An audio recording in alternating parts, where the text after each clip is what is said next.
রেপুটেড এডুকেশনিস্টের বক্তব্য শুনব। তিনি হচ্ছেন assistant professor, university of Tennessee Knoxville, USA, জনাব জুবায়ের আহমেদ। সম্মানিত অতিথিকে মঞ্চে আসার জন্য অনুরোধ করছি। জনাব Zubair Ahmed, the assistant professor, university of Tennessee Knoxville, USA.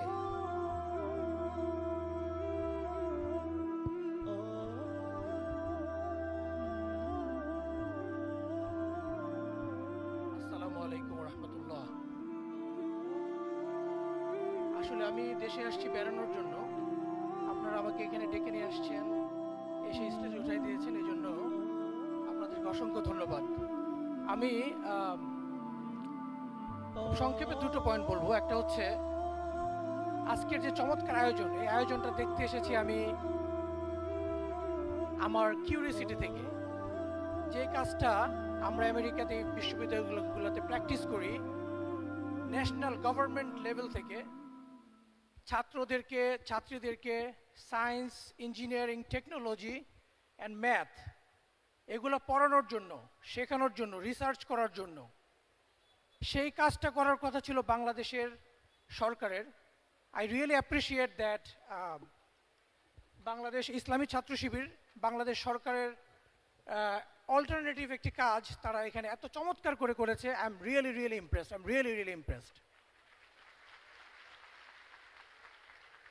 সুপ্রিয় ছাত্র এবং আমার ছাত্র হবে যারা আজকে পার্টিসিপেন্ট, এই পৃথিবীতে যত চেঞ্জ হয়েছে, সমস্ত চেঞ্জের জন্য science and technology is the কি বিহাইন্ড দিস চেঞ্জেস।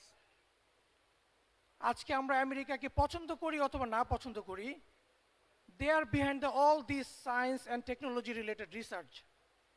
যে কাজগুলো আমেরিকা করছে সেটা তারা মানুষের উন্নয়নের জন্য হোক, বিশ্বের অস্ত্র তৈরির জন্য হোক, সেই কাজগুলোর সূত্র হচ্ছে আমেরিকা থেকে। এবং সেই কাজগুলোর পার্টিসিপেন্ট হচ্ছে এখানে যারা বসে আছে এরকম ছোট ছোট ছাত্রছাত্রীরা। আমি যাদেরকে পড়াই তারাই হচ্ছে এই কাজগুলোর গবেষক, তারাই এই কাজগুলোর ক্রিয়েটর। এবং এই কাজগুলোতে American government $1 million research fund দিচ্ছে to develop this young kids. আমরা কোভিড ভ্যাকসিনের কথা বলি, নিউক্লিয়ার ওয়েপনের কথা বলি, ইন্টারনেট, আমাদের হাতে যে 4G ইন্টারনেট আছে, নতুন ডিভাইস আছে, আইফোন আছে, ম্যাকবুক আছে, each and everything is created by this intellectual people. আজকে বাংলাদেশের এই নতুন পরিবর্তনে আমাদেরকে চিন্তা করতে হবে, আমরা কি সেই নতুন যুগের সূচনাতে আমরা নেতৃত্ব দিব, নাকি আমরা আগের মতো সেই পিছনে পড়ে থাকব। ছাত্র শিবির যে উদ্যোগ নিয়েছে আমি তাদেরকে অভিনন্দন জানাই। তারা এই কাজটিকে বাংলাদেশের যে অ্যামেজিং একটা এক্সপিরিয়েন্স তারা ক্রিয়েট করেছে, আজকে আমি ঘুরে ঘুরে দেখেছি, এটা তারা শুধুমাত্র ঢাকা শহরে নয় বরঞ্চ সারা বাংলাদেশে তারা এই কাজটাকে ছড়িয়ে দিবে।